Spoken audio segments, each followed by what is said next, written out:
Agora a gente vai falar sobre criptografia assimétrica no SSH. Mas primeiro a gente tem que saber o que é SSH. Tá? O SSH, ou Secure Shell, é um protocolo de rede que permite a comunicação segura entre dois computadores. Ele é frequentemente usado para acessar e gerenciar remotamente servidores, transferir arquivos e executar comandos em máquinas distantes de forma segura. Podemos usar o SSH para acessar hosts remotos através da autenticação apenas por login e senha, que é o mais comum utilizado no SSH, e esse tipo de acesso usa criptografia simétrica, ou utilizando a autenticação por chaves pública e privada, que será abordada nesse vídeo, que é a criptografia assimétrica.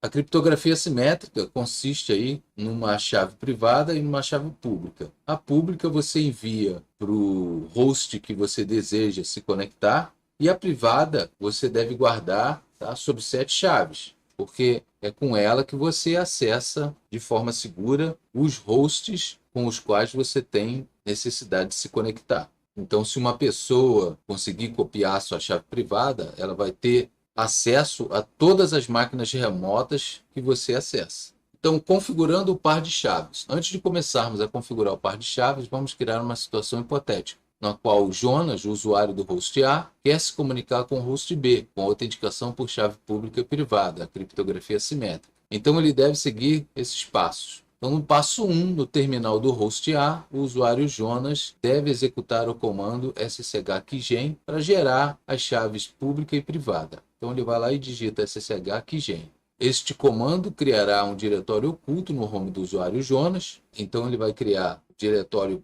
.ssh, tá, em /home /Jonas. Okay? E lá estarão os arquivos de chave privada, que é o id_rsa, e pública, que é o id_rsa.pub.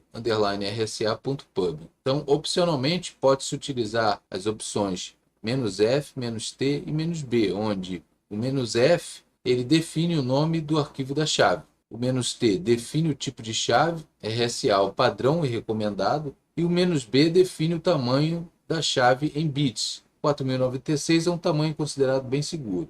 Ele pode opcionalmente utilizar ssh keygen "-f" para indicar o arquivo de chave pública e privada. Então, /home /Jonas, e o nome do arquivo é chave. Então, ele vai criar chave e chave.pub. "-t", o algoritmo de criptografia, que é o RSA, e "-b", o tamanho da chave, que é 4096. Quanto maior o tamanho da chave, mais processamento você tem que utilizar para trabalhar com essas chaves, mas quanto menor o tamanho da chave, mais suscetível aí à quebra da criptografia.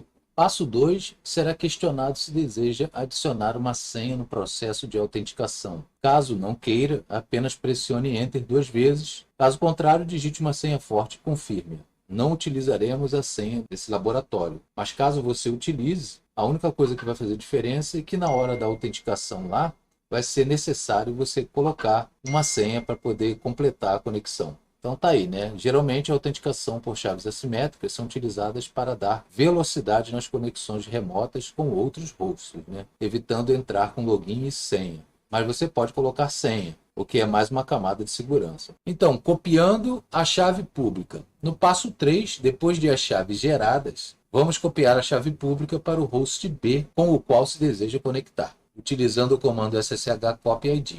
Então a gente vai utilizar o ssh copy id Jonas, que é o caso do usuário, lá do host B, @192.168.1.135, que é o IP lá do host B. No seu caso aí, vai ser diferente, né? O IP vai ser diferente, e se você estiver fazendo com outro usuário, também vai ser diferente. Então, isso criará um arquivo chamado /home /Jonas, lá no .ssh, authorized keys, no host B, cujo conteúdo será a chave pública.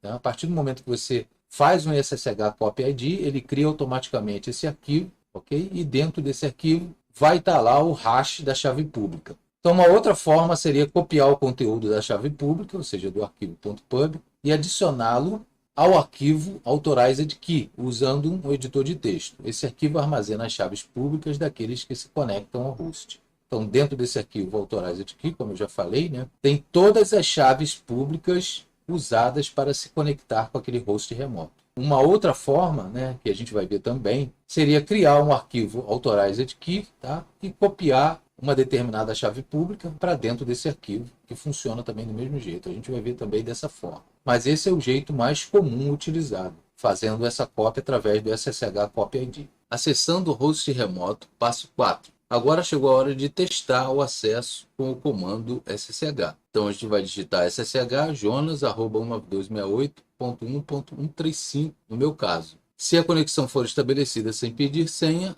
a configuração foi bem sucedida. Então tem umas observações aqui, né? É importante manter a chave privada segura, como eu já falei, né? Não a compartilhe com ninguém e evite armazená-la em locais de fácil acesso. Então, o uso de senhas para as chaves aumenta a segurança. Bom, eu espero que vocês tenham gostado. Deixe seus comentários e até a próxima aí com a prática.